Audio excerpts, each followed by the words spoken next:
Here. Student trustee Derek Shine. Here. Thank you. And thank you so much for joining us today as student trustee. And we're really grateful to have you be part of our meeting today. Next agenda item, item A3, public comment on non-agenda items. We have one public comment from Maria Infante. Hi. And you have 3 minutes. Where am I supposed to stand? Stand wherever you want. Right here.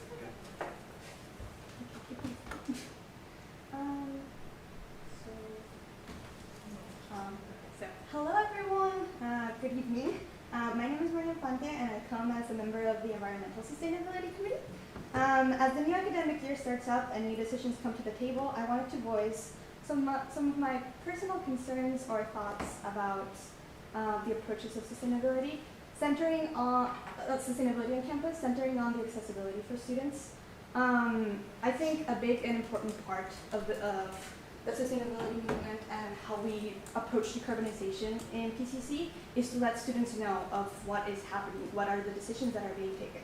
And I'll say that the board has been taking really good approaches. I mean, this book is a good example of that, that students can access this. Board Docs is also, it's open to the public, but not everyone has the literacy to understand all of these procedures. Not everyone has the time to read through this. You guys know Board Docs. It's a mess to go through. I'll say when I first joined PCC, I got an email from President Gomez about the processes that were being taken to decarbonize the campus. And I remember it was really impactful to me to know that our campus was walking towards the path of sustainability for a better future for our planet.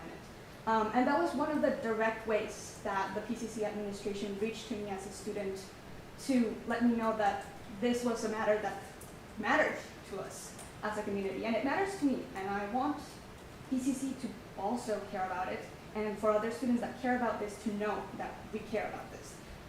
So publicity, it can be hard, but I think it's important to have direct avenues towards students so that they can know what is being taken, that it's not just behind closed doors, the decisions that are being taken, because you might know that you're doing the right thing, but other people will not, and they will continue thinking that we're living in this system that doesn't care about their future. Thank you so much. Thank you so much, Maria. Don't know what you mean about Board Docs. I love Board Docs. And that concludes our public comments. Next agenda item A4, approval of minutes for August 12th, 2025. Is there a motion to approve? Move to approve. Thank you. And I'll second that. All in favor say aye. Aye. Aye. Item B1, facilities update. Good evening, trustees and peers. Attached is the facilities update. I'll go through some of the highlights and open for any questions you might have. As we open the fall semester, the Serafian building, we are working on phase 2 of the biotech and some of the STEM, some of the nursing programs are starting to get their furniture with opening in spring. So those are going on. There are some classrooms that will continue to stay in Science Village until the next building is built, because Serafian was a replacement building, it wasn't a growth building. So that was what's going on there. Health and Sciences Department, all the furniture and equipment is coming in. Like I said, we have the simulation lab, radiology, and computer lab all must be installed and inspected before we can actually program those classes. So that's why we're anticipating Serafian will be fully programmed for spring of 26 when Health Sciences moves over from CEC. We're continuing on with the campus-wide painting project.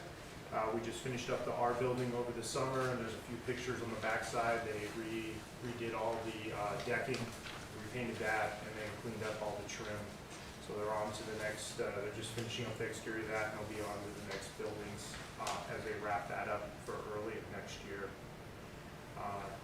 We're also working on parking lot 4 rehabilitation. There's some structural considerations in addition to upgrading on lighting to a more current and requirement through the state. So we're working towards getting that project put out and done. Child Development Center, we're putting in a new fire alarm. We just did that last week. We should be able to be awarding that coming up shortly, and that was putting in a new fire alarm system at the Child Development Center. Center for the Arts, we're still continuing to try to figure out how to fix I would call it a latent defect in the exit door or egress design. They're extremely heavy doors that are 2-hour glass rated, and so that's been problematic. We had a project that we reported, I believe at the last meeting, that we have canceled as the district got conflicting information from the vendor, and the project ended up exceeding the budget that we would be allowed to do a change order for. So they told us we could repair the doors. When we finally awarded the contract and the contractor went to the manufacturer, they said, no, we had to replace the entire assemblies, and it was going to be an exorbitant amount of money that would have exceeded the 10% change order.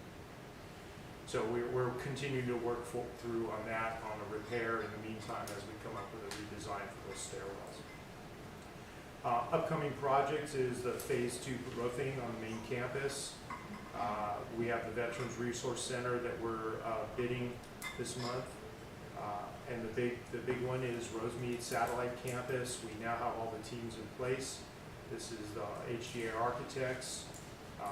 We have Kitchell Project Management, and we have PlaceWorks for Sequel. So we have all the key players in place. We're off and running, and we'll be continuing to have conversations with the board on the Rosemead and our programming and basically plans for that site. Dental hygiene lab remodel is still DSA approvals coming through. We've received it, and so based on academic programming and scheduling, that project is going to be ready to bid, and we will put it out with a target date of October bidding, but the project will not go into construction until June after the semester ends. And then we'll remodel the lab during the summer, and then we'll pick it back up so it has programming for fall. And then last but not least is over by Seraphine Building, we have the Power Distribution Center. We're working on that. Project is a DSA approved project for the utility. And this is kind of a legacy project that is coming out of the new Seraphine Building. So we're ready to work on that one. And that wraps up kind of what's going on in a nutshell. I think we went over last month. We've substantially completed the mirror pools. There's a couple little things that we're tuning up, and then we've substantially completed Sexton Auditorium. Any questions? I really, I enjoyed being in Sexton for the event that happened. Yeah. It was really nice to see the results of all the work that had to be done. I'm looking forward to spending some time at the mirror pool. I haven't been out really to the mirror pool, so I'm looking forward to spending some time there. You almost have to make a reservation. Yes, it's busy at lunchtime especially. Yeah, I think it's, when you look out there, what's good for us is we see how much traffic and how many students are out there working and collaborating. And so, I mean, right there, it's a winner of a project besides just its aesthetics. So we're really pleased with that one. I did hear from somebody in the community who lives nearby and walks over to it. Not a student. Yes, yes. So, any other questions on the facilities update? I just have one quick question. One, echo everything Trustee Gibson said about the mirror pool, Sexton, amazing job, and the audio of Sexton Auditorium is amazing. Oh, yes. Can we are obviously showcasing the community, but I can't wait for more people to see it in the days and months to come. So the Rosemead new satellite campus, wonderful to hear about all the updates. I know it mentioned discussion are underway to determine which departments will be located at the new campus. Correct. How is that process going to go about? I know part of it is, it looks like the participation in the career fair to identify priorities, but I'm sure there's a whole process that you're going to be working on. Yes, correct. We're having weekly meetings with Dr. Ramirez, and we've kind of put a steering committee together. And so, yes, we're in the process of trying to take a look at what programs are growing. We're going to look at the demographics of the area and see what the community is kind of looking on, and then the college will make a final decision on a program. Got it. And I know that'll be running. That's in addition, I'm sorry to cut you off, but that was in addition to, there's going to be, in the original building, there was a general education component where there were gonna be universal classrooms. So, but we're also looking at what programs may flourish down there as far as an academy, so to speak. Essentially. Yeah, that's helpful, because I had the question of the general Yeah. education. And I guess this process is going to run parallel to everything beyond buildings. Yeah, so how that will work is, we need to get to a point as a college of deciding on the programming. The programming will inform what buildings we're building there and how many, what the square footage looks like, and then that informs CEQA. And then that way they can finish up their CEQA, their environmental impact reports, and get that to the city for approval. And then once we've done that, then in tandem, generally what we can do is we can be working on our initial construction documents. There will be some environmental down there. It's pretty minor as far as we know now, but there will be an environmental, and not just an impact from CEQA, but an environmental on what conditions the soils are and what we might have to do there for mitigation or not. Our initial surveys, when we bought the properties, identified some chemicals, but it wasn't to a level that it was dangerous or required anything out of the ordinary. But that was in our initial. We will do some more detailed look into that. And then all those things, the CEQA, the programming from the district, and the environmentals all inform the design, and the architects will get going on that, on the design. Now, the design can run parallel with the CEQA process, because the CEQA process can run anywhere from 10 to 14 months. We just can't, we can have our plans already ready to go, DSA, et cetera, and we just can't put a shovel in the ground until CEQA is stamped. Makes sense. Yeah, I was just by the campus today, getting lunch at the Italian place nearby, and I saw it was boarded up, so. Yeah, it has been boarded up since we purchased that kind of, we were having continued problems with vagrancy. And what we're working on right now is some of the initial plans are how to fence and secure the area. And then we're still kind of looking at, do we end up demolishing the buildings now, or once it's secure, is it secure enough that we're not having vagrancy problems? And so that we may end up moving the demolition into when we do the contract. Got it. So I guess the idea would be try the fencing everything up first. Yeah, the challenge with the demolition is once we start the demolition, that could open up for the CEQA, the Stormwater Pollution Prevention Plan, and then we would have to maintain that, and that would be an additional cost to the district throughout the whole process of construction. So by demolishing the buildings, we could end up for the next 2 years having to maintain a SWIP, the Stormwater Pollution Prevention Program, and that would be an additional cost. So it may be as if we could secure the buildings, it may make sense just to have them behind the fencing with our logos and our coming soon. Yeah, You know? got it. Thank you so much. Mhm. Director Lawrence. Yeah, I only asked that because I found questions about it. Oh, I bet. Yeah, I know. Got it. Perfect. Any other questions for Steve? Steve? Great. Thank you so much. I'm going to jump in a little bit. I know that Darlene has something to report also on sustainability, but on our sustainability and planning, last board we did approve Accenture, who's coming in as our consultant for the 3 areas. That was electrification of the fleet, photovoltaic and storage, and then the master plan for decarbonization. So I don't have a start date, but we have a signed contract. I kind of stole your thunder a little bit, but yeah. So we're getting ready to go on that. So that's really exciting for us. Again, additionally on sustainability, we did, we had our AGSA award last year, and we continue to electrify any of the facilities, equipment that we can. And then we're working through, like I said, this big component now is when Accenture gets on it, we can come up with a full decarbonization plan. And then just to piggyback off of that, Trustee Gibson's request for sustainability fund that we discussed last month, just to update on that, We're working with fiscal services and Jose right now to establish that fund and an amount, so we should have an update for you next month, on what that amount is and the specifics of that fund. Thank So, you. yeah. Thank you. Thank you so much. Any follow-up questions from my colleagues? So, we talked about how you want to electrify the tools that we're going to use. Are there any plans to provide like a public tool list for the tools being used?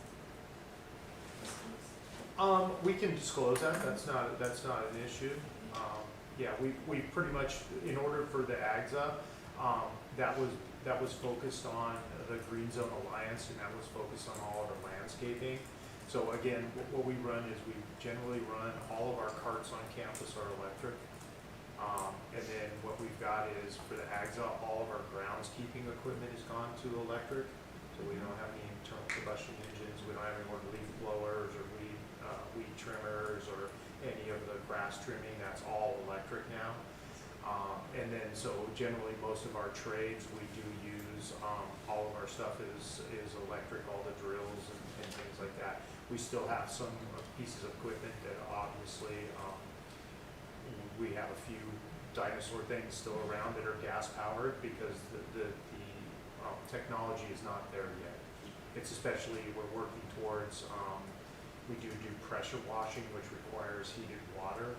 And so right now, they're just not there in providing equipment that's cost effective, that can last. That's the problem with is the cycle on the batteries, in order to heat the water to a high enough temperature for when we do steam cleaning or water blasting. So as we can, and the technology provides, that is the goal of facilities, is to move in that direction. But I'll be more than happy to get a tool list. We can provide that. And maybe I'll work with TJ and maybe we can figure out, or David Steinman, figure out how to get that on the website. So it's real super simple on our front page. And also next month, I believe we're gonna try to do a kind of highlight of our new electric shuttle vans that we got on campus. We already have 2, but we got 2 more.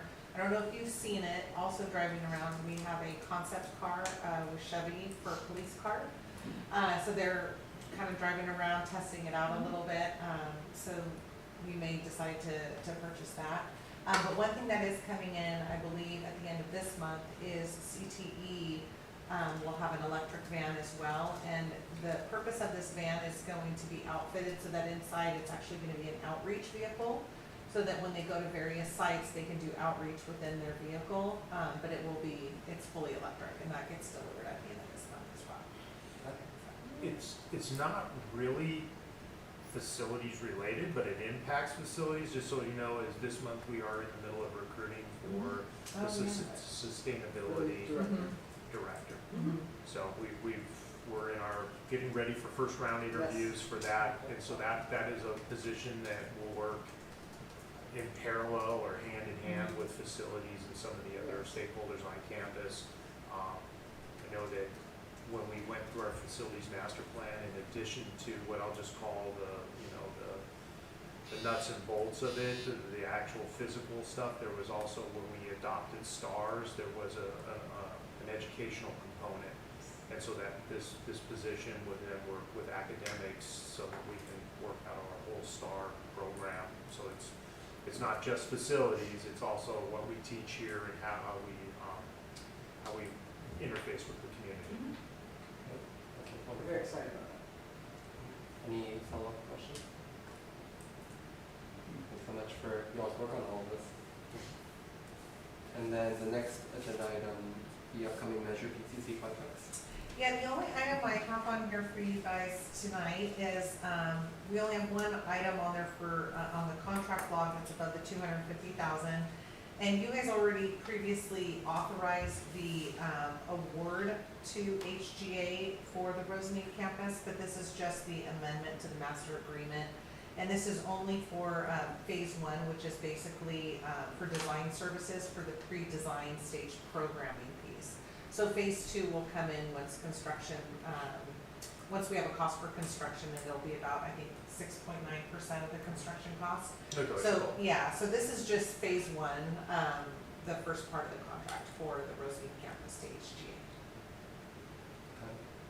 Any questions? The only other thing that you will be seeing coming up is, there's a project development page here, and we've grouped in 5 projects, and those projects will be going out to our short list of architects. And so those are the next bond projects that we're gonna be working on. So these are the next 5 that you're gonna be seeing coming through over the next couple months through the bonds for, award. Well, it will be amendments to the master contract. Will we share this to the full board?